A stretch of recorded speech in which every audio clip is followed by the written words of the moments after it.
బాలయ్య ఒక్కోసారి ఎలాంటి డెసిషన్లు తీసుకుంటాడో ఆయనకే తెలియదన్నట్లుగా ఉంటుంది.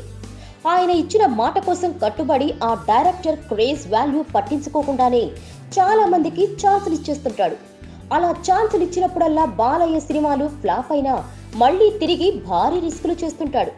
సింహ లాంటి బ్లాక్ బస్టర్ తర్వాత దాసరి నారాయణరావుతో పరమవీర చక్ర లాంటి సినిమా చేస్తాడని ఎవరూ అనుకోలేదు.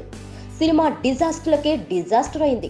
లెజెండ్ తర్వాత సత్యదేవా లాంటి కొత్త డైరెక్టర్ కు ఛాన్స్ ఇస్తాడని ఎవరైనా ఊహించారా?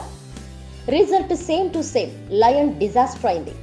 మళ్ళీ ఇప్పుడు బాలయ్య పెద్ద సాహసమే అనే కన్నా భారీ రాంగ్ స్టెప్ వేస్తున్నాడా అంటే అవుననే అన్న సమాధానం వస్తోంది. తన 100వ సినిమాగా గౌతమిపుత్ర శాతకర్ణి లాంటి ప్రెస్టీజియస్ మూవీ చేస్తున్న బాలయ్య దీని తర్వాత ఎస్వి కృష్ణారెడ్డితో సినిమా చేస్తాడంటూ ఒక షాకింగ్ రూమర్ బయటకొచ్చింది.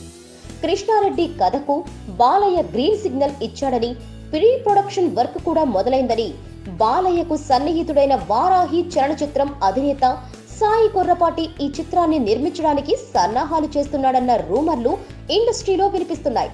దీనిపై బాలయ్య అభిమానులు సైతం అసంతృప్తితో ఉన్నారు. కృష్ణారెడ్డి ఒకప్పుడు టాప్ ఫామ్ లో ఉండగా బాలయ్యతో టాప్ హీరో అనే సినిమా తీశాడు. అది ఫ్లాప్ అయింది. చివరగా ఆయన నుంచి వచ్చిన ఎమలీలా 2 డిజాస్టర్ అయింది. ఇప్పుడు కృష్ణారెడ్డితో బాలయ్య సినిమా నిజమైతే అది రాంగ్ స్టెప్ అని బాలయ్య అభిమానులే అంటున్నారు. Please subscribe. Movie Time Series. Hi, it's me Purna. Please subscribe.